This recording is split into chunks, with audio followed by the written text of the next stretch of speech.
George gives us precious little on Gerold Hightower, Lord Commander of Aerys' Kingsguard, yet his near-blank slate is a linchpin in a song of ice and fire tied to Jon Snow's origins and the Tower of Joy.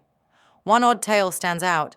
In A Storm of Swords, Samwell II, Ulmer of the Kingswood Brotherhood brags he shot an arrow through the White Bull's hand to steal a Dornish princess's kiss, her jewels, and a chest of golden dragons.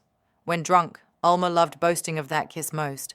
In Part 1, we laid out hard evidence linking Qhorin Halfhand to Gerold Hightower. Today, we dive into Martin's vivid iconology, symbolic connections so striking you'll never unsee them. House Hightower's beacon and words, we light the way, blaze with vigilance, sacrifice, and ancient power. Gerold's vow at the Tower of Joy, the Kingsguard does not flee, mirrors this duty. Qhorin Halfhand, no lowborn thief or ruffian. He's a commanding, lordly figure of martial prowess who makes the ultimate sacrifice. As we'll show, he's a maimed hand white bull, a spear tower icon, just like Gerold Hightower. Canon facts are coming, so hold off on that thumbs down. We'll end with Ned Stark's fever dream to unlock the truth. The Tower of Joy Kingsguard burned bright and alive at the wall. Check the link to Part 1 in the description for more details on the hard evidence. We argued 3 key facts in Part 1 that tie Qhorin Halfhand to Gerold Hightower. George's clues are like misty rain, soft at first, but they flood the river when taken together. Briefly, to recap these. First, the maimed hand. In A Clash of Kings, Corin's hand is mangled, fingers lost to a wildling axe. In A Storm of Swords, Ulmer claims he shot Hightower's hand. Same injury, same vibe. The description. Jon Snow's first thought in A Clash of Kings. Jon knew Qhorin Halfhand the instant he saw him, though they had never met. The big ranger was half a legend in the Watch. Corin is large, with hair touched by hoarfrost, silver white like a white bull. Also, the Hightowers in the books may have the silver colouring, as Jorah's second wife, Lynessa Hightower, is said to have favoured Dane Aerys. And the ages align. Corin, born around 240 AC, matches Hightower, described as young when he became Lord Commander in 259 AC. Onward, iconology and symbolism. George weaves hidden meanings through iconology, symbolic imagery from myth and history. Let's break it down for Corin as Hightower. First Mithra and the White Bull. Some see Jon Snow as a Song of Ice and Fire's true Lightbringer, a Mithra-like figure. In Zoroastrianism, Mithra is a divine being tied to the sun, light, justice, and oaths. In Mithraism, the Tauroctony, a scene of Mithras slaying a white bull, is central, symbolizing the world's creation and the struggle of good versus evil. The bull's sacrifice is sacred, a renewal of life and purpose. Corin enacts this in A Clash of Kings. To help Jon infiltrate Mance Rayder's camp, Corin, the white bull figure, stages his death. "The fire will burn out ere long," said Corin, "but if the wall should ever fall, all the fires will go out." "Your place is here," Corin told him. "I am ready to die, Jon Snow." Jon, like Mithras, slays Corin, whose sacrifice renews the Night's Watch's mission to protect the wall. Jon's arc, potentially Azor Ahai reborn, marks him as a Lightbringer, his slaying of Qhorin a symbolic forging of that destiny. Voltaire's The White Bull adds another layer. In this satire, a sacred white bull is revered, not divine, but a vessel of hidden truths. But the story is built on some Greek mythology where the divine Zeus is disguised as a white bull. Anyway, the story focuses on sacrifice and hidden truths. Even if George has not read this work, George is always building off world myth and iconology in a similar way to Voltaire. Of course, another main animal in Voltaire's work is the raven who carries and shares information. Okay, now moving from the white bull symbolism to the Lord Commander symbolism. Corin's no commoner, he's lordly. In A Clash of Kings, Jon honours him. "As you command, my lord," said Jon. "I am no lord," Corin replied. "I am a brother of the Night's Watch, no more."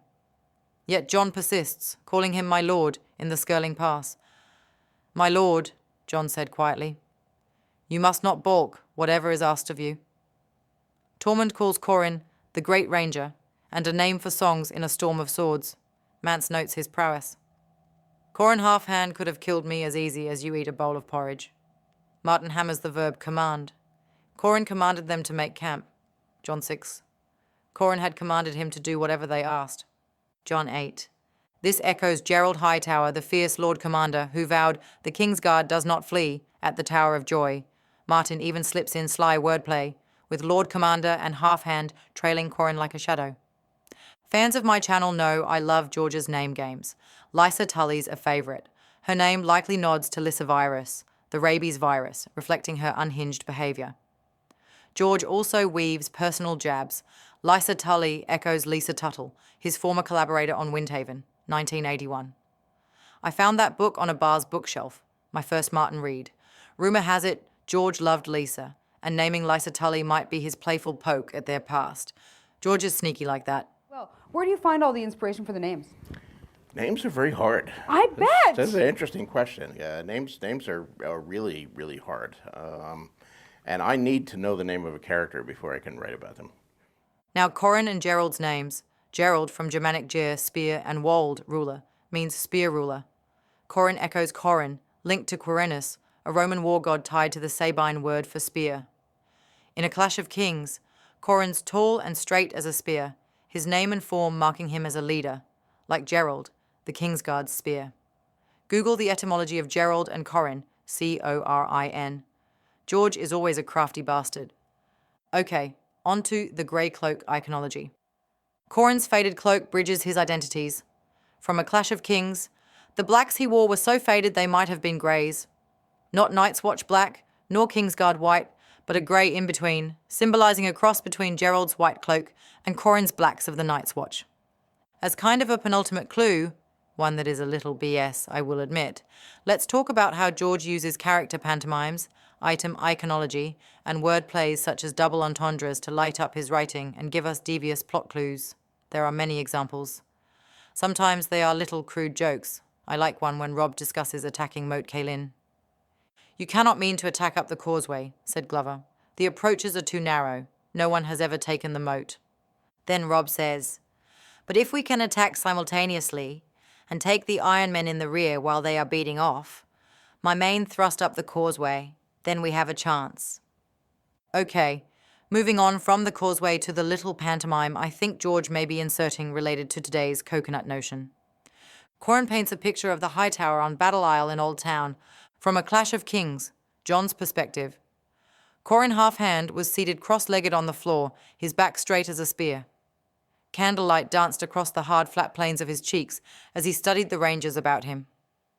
These hard flat plains of his face, unique to Corin in A Song of Ice and Fire, evoke a lighthouse's cut-glass lens. His crossed legs mimic the island of the tower. His quote, "back straight as a spear," is the tower. His quote, "heavy braid touched with hoarfrost," ties to fairy tale motifs that George is often inserting into A Song of Ice and Fire. Think of Oldtown's legends of Malora Hightower, the mad maid atop the high tower. What hangs from a high tower with a maiden above? A braid, of course, possibly another misty raindrop in George's flood. This is where it clicks. Ned Stark's fever dream in A Game of Thrones is Martin's neon sign that Gerold Hightower, the White Bull, didn't die at the Tower of Joy, but lives as Qhorin Halfhand. Ned's friends, Martin Cassell, Theo Wool, Ethan Glover, and others, are grey wraiths, fading shadows, their faces leached by time. But the Kingsguard? They're no shadows, their faces burned clear, even now, vivid and alive. Here's the text. "He dreamt an old dream of 3 knights in white cloaks, and a tower long fallen, and Lyanna in her bed of blood. Proud Martin Cassell, faithful Theo Wool, Ethan Glover, Sir Mark Risewell, Howland Reed, Lord Dustin. In the dream they were only shadows, grey wraiths on horses made of mist. Yet these were no ordinary 3. They waited before the round tower, the red mountains of dawn at their backs, their white cloaks blowing in the wind. And these were no shadows, their faces burned clear, even now. Sir Arthur Dane, Sir Oswell Went. Between them stood fierce old Sir Gerold Hightower, the White Bull, Lord Commander of the Kingsguard. Ned's friends are dead, their memories fading, but Arthur Dane, Oswell Went, and Gerold Hightower burn bright, their white cloaks snapping. Gerold stands between them, fierce and central, his vow, far away we swore a vow, echoing Corin's duty in A Clash of Kings. We shall never speak of it, but we shall not forget. Martin's clear. These were no shadows, means the Kingsguard, especially Gerold, aren't dead like Ned's friends. The dream cuts off before confirming Gerold's death. 7 against 3, Only Ned and Howland survive, but the feverish haze leaves room. Gerold's vivid face, burning clear, points to Corin, commanding at the wall, his grey cloak a faded echo of Kingsguard white. Qhorin Halfhand, the commanding spear, the sacrificial white bull, the braided tower icon, is Gerold Hightower. His sacrifice, command, and silver-white colouring scream it. Ned's dream crazily confirms it. In the Frostfangs, he lights the way for Jon Snow. Do you buy it, or am I lost in the Skirling Pass? Drop your thoughts below. Did Gerold survive the Tower of Joy, or is Corin a red herring? Give a thumbs up for Dawn's Spear Tower. From the Shoulders of Giants, for Septa Productions. We will be back soon.